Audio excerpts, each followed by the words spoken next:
Hello and welcome to 302 Sports. I'm Nick Alessandrini alongside my partner, Pat Garianis, and we are here live from the Bob Carpenter Center bringing you your 2018 DIAA Girls Final Four preview. And Pat, this has been an incredible tournament so far, some wild finishes, some great games, and now we're down to just 4 teams. Yeah, you're exactly right, Nick. It's been a heck of a season, long journey for a lot of these teams, including the 4 that we're going to talk to tonight. Our Final Four has been made up of some familiar teams you normally see, but we do have a newcomer this year in the Final Four. We didn't have many major upsets, but there was a number 7 seed make the Final Four, and some would say they beat a 2 seed and it would be an upset, but that 7 seeds the reigning state champs in the Ursuline Academy, who we'll talk to a little bit later. Right now, we're joined by their opponent, the number 3 seeded Conrad Red Wolves. Right now, we're going to step aside, have a little video recap of their last game here at the Bob.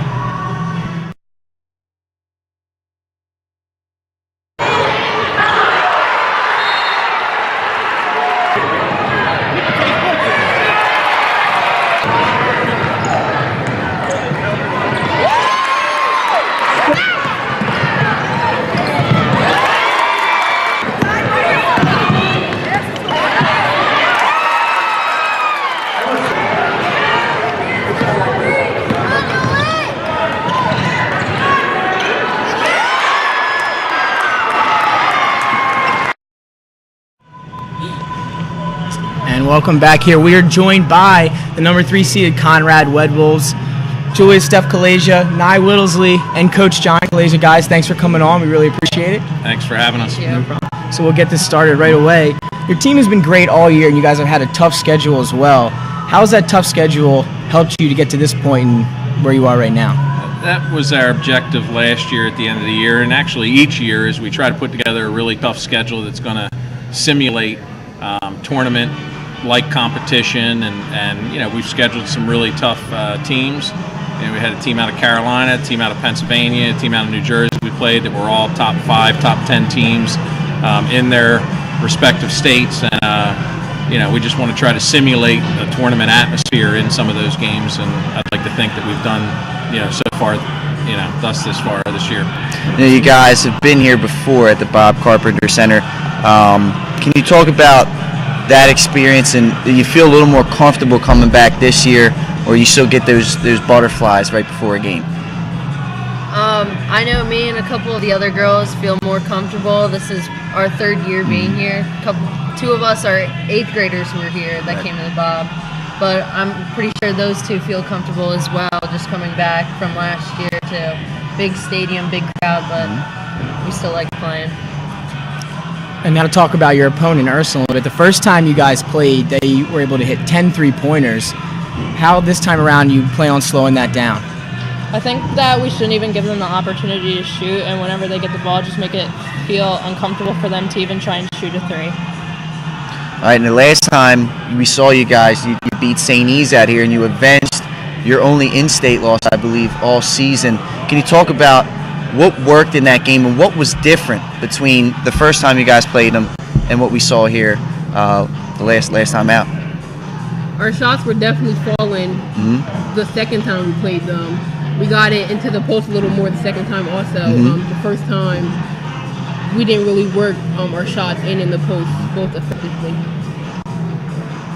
And your team has gotten strong support from your crowd. You got a great student section come out here and great support from the fans. How does that help you on a stage like this to have them all out here at the Bob Carpenter Center cheering you on? It definitely, I know it gives our whole team motivation and preparation. Our whole school, I think our whole school is a family. We come and support each other.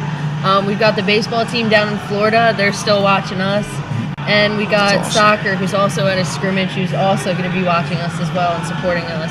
That's great. You gotta have that school spirit. That's one thing I will say about your guys' school. You're unique in that aspect. I think you got some of the best school spirit within the whole state of Delaware. Coach, you played Ursuline earlier in the year. It's hard to beat a team or play a team twice in a season. What did they do well that you guys have to account for? And then what do you guys feel like is a strength going into this one for you guys? They're the 3-time defending state champ. They're no 7 seed.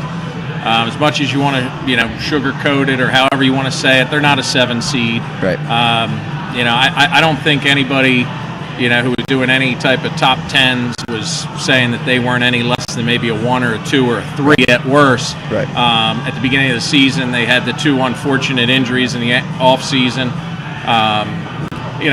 Pressure's on them. They got to retain the title.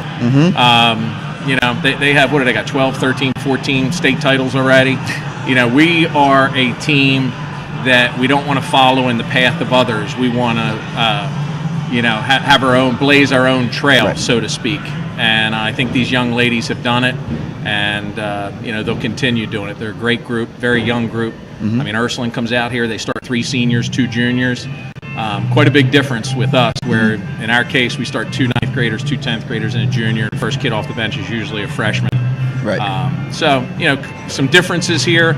We're ready, and we're truly excited. And that'll do it. Thank you, guys. Conrad will be taking on Ursuline in our first matchup of the night at 6:30 here on the DIAA Girls Final Four. Special thanks to you guys. Thank you all for coming on. I appreciate it. Thank you. And good luck in tonight's game. Thank you. We're going to take a short break. We'll be right back with their opponent, Ursuline, on 302 Sports. Thank you.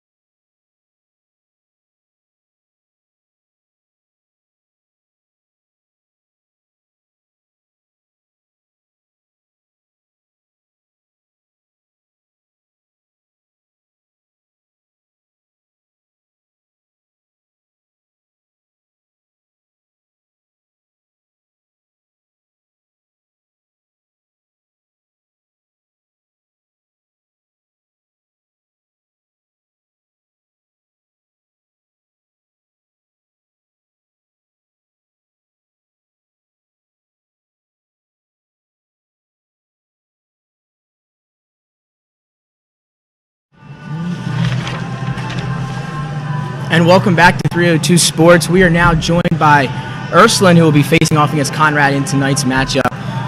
And we are here with Coach John Noonan, Kay Woola, and Maggie Connolly. Thanks for coming on, guys. We appreciate it. You're welcome. Thanks for having us. And we'll get right to it. And you guys have had a tough national schedule, and especially with the injuries in the beginning of the season. How does having those players back in a schedule like that prepare you for a moment like this at the Bob Carpenter Center? Well, the schedule is kind of always our goal. We want to try to play the best competition to get ready for this time of year. It's the best way to find out what your strengths and your weaknesses are as a ball club. So that's something that we've always done and we always will do. And then getting Kay and Olivia back, it's just they were 2 starters. So any team that loses 2 starters, plus we lost 2 transfers, and then plays the schedule that we did, good luck. Yeah. So we're just proud of the kids as always, and we're happy to be where we are today. Maggie, you've had a new role this year.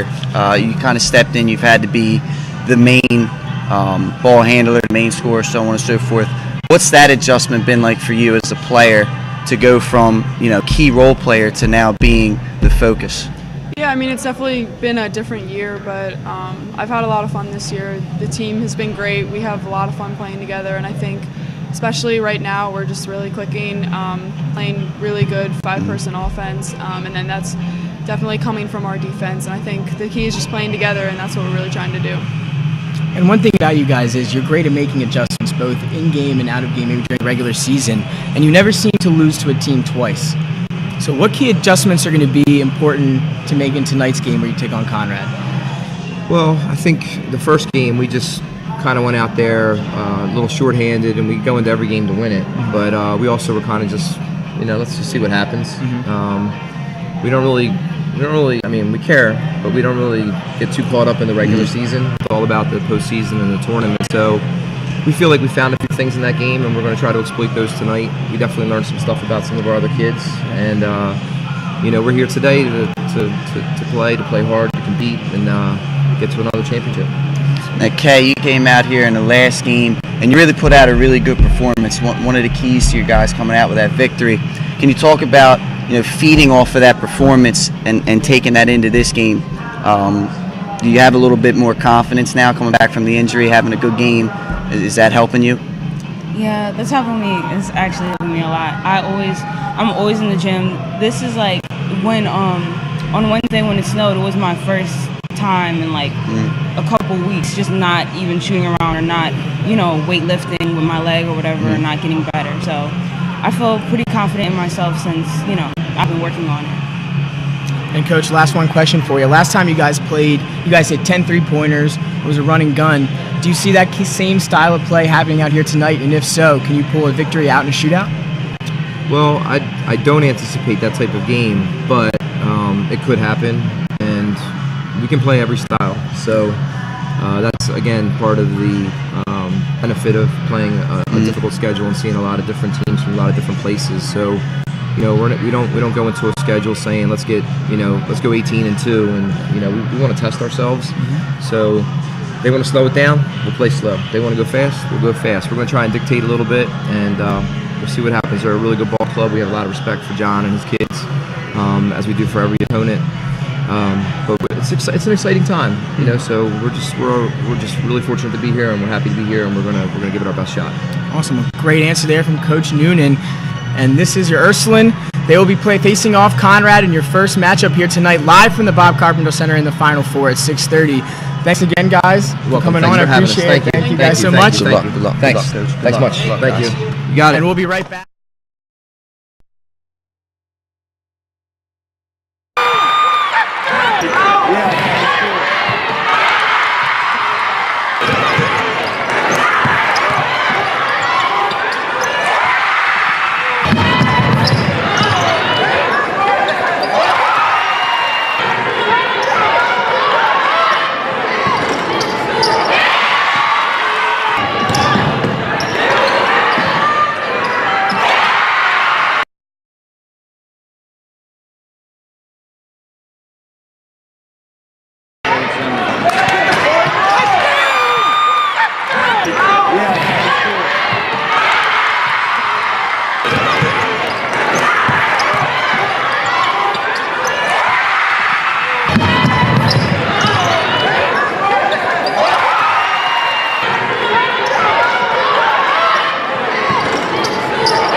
And welcome back to 302 Sports here live from the Bob Carpenter Center for the girls DIAA Final Four preview.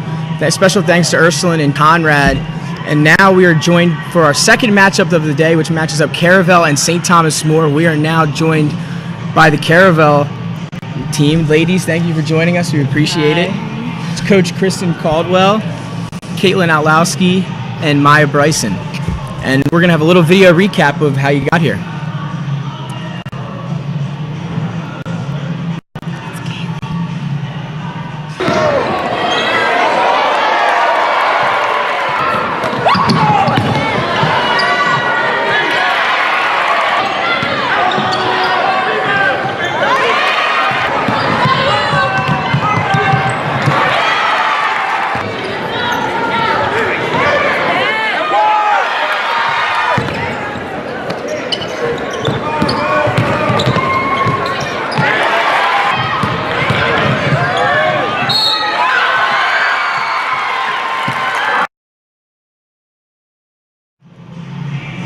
And welcome back. Like I said, we are joined by the Caravel team right now. Again, it's Coach Kristen Caldwell, Kaylee Outlowski, and Maya Bryson. Again, guys, thanks for coming on.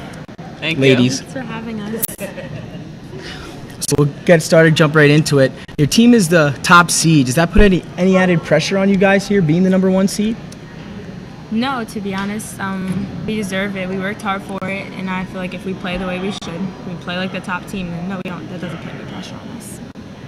Coach, you guys played St. Thomas More earlier in the season, Feb 4. I believe that's Valentine's Day. I believe it was February 14th. Does playing a team 2 times in the season give you guys an advantage? You know, having that familiarity with them. You know, how does that help you guys out? I think so. I mean, some time has passed, and just like we're on a run, they're on a run too now. So, I mean, I think it's going to be a whole different set of circumstances tonight. But yeah, I mean, we know their personnel, they know our personnel. So I'd say it's an advantage that way. Sure. Now in the last matchup, St. Thomas More, they were kind of out and running and gunning against Hodson in that matchup. How do you guys plan on slowing them down? I mean, we just have to play defense and stop the ball. Don't let them. We got to get back on defense and don't let them push the ball. So it shouldn't be that bad. Talked about rebounding, right? That's one of the strengths of your team, Coach. How does defense and rebounding? How's that the key for your team? How does that get your team going? And do you preach that? Definitely. I think it's been kind of our calling card this whole season, and that's a comfort as a coach, knowing night in and night out you're going to defend and you're going to rebound. You might miss shots, you might turn the ball over, but we know night after night after night, those 2 things were going to be really solid. And you guys have had both a tough in-state but also out-of-state schedule. How does that help you once you get to a level like this at the Bob Carpenter Center in close games? Well, playing out of state actually helps a lot, because then you come in-state with other teams and we can play like higher and like different paces from different teams. All right, you guys have been here before. Familiarity here at the Bob Carpenter Center is always a key, especially in a big arena like this. Can you talk about your past experiences, the past couple of seasons, and what you plan on maybe doing different this year to come out with that state championship? Well, we haven't won a state championship yet, so it's so important that we work hard and try to win it this year. We've gone our freshman year, and we were freshmen, and we went last year, both against Ursuline. We both lost. So, this year we just have to have the mindset that we want to win it. We want to win it. We want it, and we're going to get it. Great answer there. That's your number 1 seeded Caravel Bucks. They'll be in action on the second matchup tonight, where they match up with St. Thomas More. That game looking to start around 8 o'clock, give or take, depending on the first matchup. Again, thank you guys so much for coming on. We really appreciate it. Thank you. Thanks for having us. Thanks. And we'll be right back after this.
And welcome back to 302 Sports. A special thanks to Caravel, Ursuline, and Conrad for making an appearance here on the show.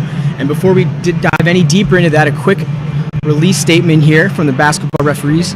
Become a basketball referee. Information session set for March 10th and 12th prior to state championship games. Many states are experiencing a shortage in the number of basketball referees, and Delaware is no exception. IAABO Delaware District Boards 11 and 129 are sponsoring an information session prior to each of the DIAA state championship games this week. At 11:30 a.m. on Saturday, March 10th and 6:30 p.m. on Monday, March 12th, join us in the media workroom off the lobby of the Bob Carpenter Center to learn what it takes to become a referee. 15-minute sessions will provide general information on how to apply to become an official and to provide an opportunity for individuals to ask questions and obtain more details. If you're unable to attend the sessions but are still interested in becoming an official, please send an email to refereebasketball@aol.com. Again, that's refereebasketball@aol.com. So become a basketball referee. We need you out here, and we're going to dive right into it. You look good in stripes. Right? It's like that PA announcement, right? Hey, you up in the stands. Yeah, they got it. Like they said, he got it right up behind us on this big screen. And now we're joined by Jason Winchell and Mike Lang, our gurus here on the desk, and we're going to dive right into this first matchup. It should be a great game. 7th-seeded Ursuline and 3rd-seeded Conrad. Yeah. I don't even know what else. Yeah, I don't really know much what else to say. Better than that game. Right there, right off the start. Different Ursuline team than we've seen earlier in the year with Olivia Mason and Woola back, who was on the show earlier. They're both back. They both played strong in that win against Sanford the other game. They came back from 9 down. 45-36, outscored them. Sanford only had 3 points in the 4th quarter. Yeah. So this Ursuline team is a different team, and it's hard to beat a John Noonan coach team twice. So this one's going to be very interesting from the start. Yeah, let's talk about how both these teams got here. 2 different seasons. All right. I mean, Conrad had some out-of-state opponents similar to Ursuline, but they kind of were front-running the whole year. Ursuline kind of had to grind to get to where they are. What was the difference in the seasons, and what stood out to you as a whole for both teams throughout the year? For Ursuline, obviously, they got hurt by injuries and transfers. So what stood out to me for Ursuline this year was Maggie Connolly playing every role on that team. She's not shooting. I mean, she was shooting. She was not just shooting. She was asked to score more and to be the playmaker, and to be the captain, and to help bring on some of those younger players. And we saw the emergence of some of the players we may not have seen, players like Abby Rosillo and Allie Olmstead. earlier in the season, a player like Lauren Dorsey and Taylor Brooks, who have not played as much lately, but they were able to develop some of this young talent. And in the case of Rosillo and Olmsted, not really young, they're juniors and seniors, but playing experience-wise, other they're players young. were able to get in, and that really comes in handy. We saw the other night, Rosillo hit 2 big three-pointers in the fourth, and this is a pressure situation, and Olmsted hit that winning bucket for about a 10-foot baseline jumper, and then he saw Rosillo score the last bucket of the game. So they'd rather had Woola and Liv Mason, absolutely. But Coach Noonan and the staff were able to get a lot of experience for his roster, and you've seen in the playoffs they knocked off Padua and they beat Sanford the other night to get here, and that Sanford team had been bulldozing people. So to me, that's what stands out for Ursuline. What about Carabel, Jay? Conrad. Conrad. You know I'm going to do that. I know I'm going to do that tonight too. Conrad, they're young. Yeah. I keep on saying this, but this is Julie's third time. It's crazy. Yeah. She's been here since 8th grade. So, Yeah. I mean, she's only a sophomore. Already has 1,000 points. Then you add in her sister at 9 and Alyssa Fayville, who's a pest defensively. Jordan Rook. I mean, they're good. Yeah. They're a really good team. They're well balanced. I like to get out in transition. Not afraid to shoot. No shot's a bad shot. The coach just lets them play. Right. And they got off to that great start. Their 2 losses were out of state, Red Bank Catholic and a team from North Carolina who's ranked 50th in the nation. Yeah. Those are the 2 losses until they faced St. E's and they lost. But they got revenge on them in the quarterfinals. Yes, they looked really good in that game against a really good St. E's team. So I think we're in for a good one here. And that's kind of been the theme from a lot of games this weekend is revenge. A lot of teams are beating a team that beat them earlier in the season, and now we have another rematch coming up. Ours our first game. Yeah, it's going to be a battle of adjustments. I mean, I'm sure both coaches are going to try something different. Last time Conrad won 73-62. Yeah. I don't think Ursuline can win a game if it gets that high. If it gets in the 70s, I just don't see Ursuline having enough depth. But if Ursuline can keep in the 40s and 50s, it's gonna be, it's their game to win. And that's such a contrast to what we're used to seeing from Ursuline the last couple of years. They're usually the team that wants to run and gun and put the score, the high scoring game together, the pressure and whatnot. So it's a different Ursuline team in the past. Mike, let's just dive right into the keys. Let's just go right into the keys of the game. What do you see as the keys for Ursuline to make yet another state championship appearance? You're going to have to limit Julie Kaleja and Stephanie Kaleja from the outside, and inside they needed a way to neutralize, I think is the word I used last night, neutralize Nye Whittlesey. Fortunately for them, they have somebody that can do that in Olivia Mason. Yeah. She's 6 feet tall, Whittlesey's 6'2" or 6'3", so she has a little bit of size advantage, but Liv Mason is a Division I basketball player. Right. She's a senior, and she knows how to play defense. That'll free up somebody to go outside and play on the outside, get a hand in the face of the Kalejas. We saw Stephanie at the St. Elizabeth game score from the midcourt circle. Yes. That's not going to happen every day. Maybe it is for her, but right from the blue hen, right? I think the key for Ursuline, they have to, and they usually play great defense, hands in the faces of the sisters, and then you need Mason to stay out of foul trouble and check on Whittlesey down low. Right. And in offense, they have to make shots, and they made them the other night. Their experience, I don't think that's going to be an issue here. I don't think being a 7 seed really bothers them one bit. They prefer, they're not used to being an underdog, but it's a little extra motivation if they need it. Right. So limit the sisters and keep Whittlesey in check, and I think you got a good chance of pulling what would be considered an upset. And now we'll jump over to you, Jason. What is a key to the game for Conrad? What is Conrad going to have to do to take down the Giants Ursuline? I think we saw that the other night against St. Elizabeth. When they went transition, it worked. It worked in their favor. And I think that's the thing. You can catch an Ursuline team sleeping, and you get that quick basket on the other end, a deep pass down. They would get rebounds and throw baseball-length passes, and it results in easy layups. So they got to do that. And I think foul shooting is going to be a key. Ursuline shoots free throws really well, especially Maggie Conley. She's like a 95% foul shooter. I've never seen her miss. In her career. In the last And I think at Bob Carpenter Center, she hasn't especially missed. in this gym, In all those championship games, she was dead on. So if she gets to, you got to stay away from fouling her if you can. And then on the other end, these freshmen and sophomore, they have to be able to make free throws in the fourth quarter. Boom. Man, I got to say, it was Benny last night. It didn't get me as much as last night. Holy Lord. But no, this is going to be a fantastic game. You know, it's kind of like the old school, you know, that champion, and then the team that's been rising up the past couple of years. I mean, it's a perfect matchup. Should be a lot of fun. I think this is going to be an outstanding game. You know, every year you see a game in the semis, and you're like, man, that should be the finals. I'm tempted to say that about this game, but I mean, Caravel's a really good team. We'll talk about them in a little bit. So I'm not going to say that this year.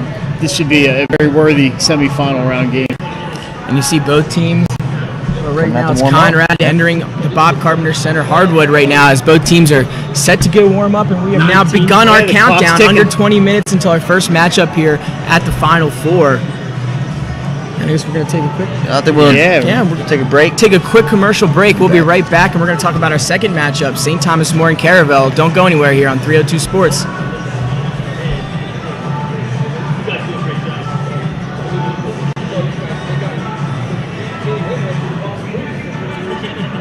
Here's the second game.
And welcome back to 302 Sports. Again, we are live from the Bob Carpenter Center for the DIAA Girls Final Four preview. Both teams for our first matchup, Conrad and Ursuline, are getting warmed up right behind us. You can check that out. But now we're moving on to our second matchup of the night, and that's number 5 seeded St. Thomas More going up against the top seed in the tournament, the Caravel Buccaneers. All of a sudden, Nick, I can't hear a thing out here. Yeah, it's getting loud out here. Isn't it? It's the sound of basketball. I love it. This is my favorite time of the year. That's it, man. It's better than this. They met on Valentine's Day, as you guys mentioned, when Caravel was out here. It was a 34-point Caravel win. I know some people are expecting the same thing tonight. I don't think it's going to be that big of a deficit. Thomas More can pull the upset. They're so under the radar. Nobody knows anything about them. Their issue with Thomas More is they don't have any depth. So if they get in any kind of foul trouble, and we'll talk about the keys of the game, they're going to hurt. But they beat some good teams this year. They beat Hodgson.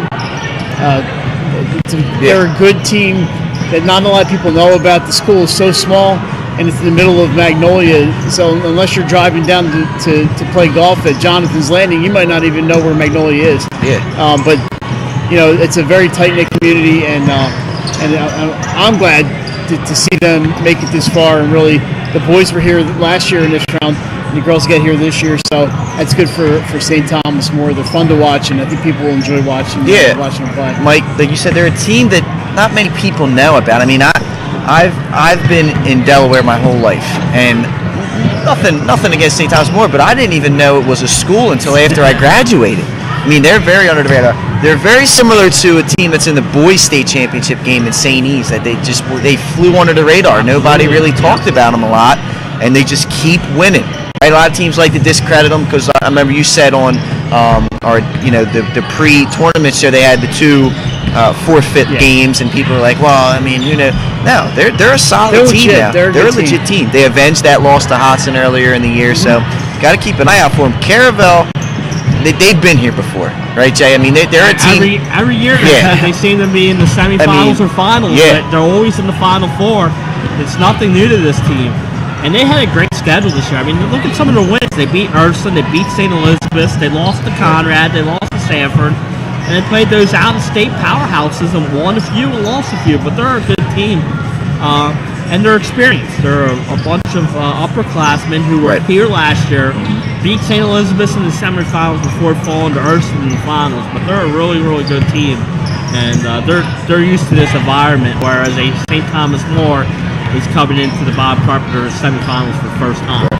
And we heard Caravel when they were up here with Coach Kristen Caldwell and Maya Bryson and Kaylee Alowski. They said that we've been here before, been here a couple of times, and we couldn't get it done. We've lost, and now this year, though, they seem like they're amped. They're really ready to get out there and bring home a state championship. At least that's what I got from them when they were up here. They're itching to win that state title. Trust me, I've talked to these girls several times. And that's been their purpose and their driving force all year is to finally get over that final hump and win the state title. It's very the athletic program at Caravel is outstanding. They've won soccer and baseball, and they've won football in the past. This is the one sport, basketball, where the boys, I believe, have won.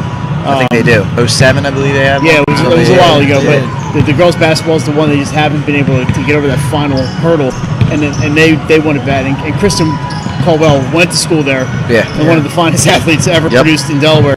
So she knows that whole culture and that program down there, and it would just mean a whole lot to that school to finally get it done. So they got to worry about tonight first. That's it. Let's talk about some keys, all right? We've been talking about Caravel for a while. So, Jay, give us some keys for Caravel to get into that state championship game for the second year in a row. Yeah, and I think Kristen said it. They didn't play well the other night against Howard, and they survived. It's survive in advance. Correct. But what they need to do tonight, I think, is rebound the ball. And St. Thomas More doesn't have a bench. So go strong, be physical. See if you can get them into some foul trouble. You get them in foul trouble, and they don't have I think they had 8 girls on the team. I think they had 90 kids in the school. So, I mean, it's not one of those ones where they're going to have big teams. So you have to take advantage of that and just play Caravel basketball. I thought they made too many turnovers the other night against Howard. So you got to take better care of the ball tonight. And I think Bryson and Cauley can do that for Caravel.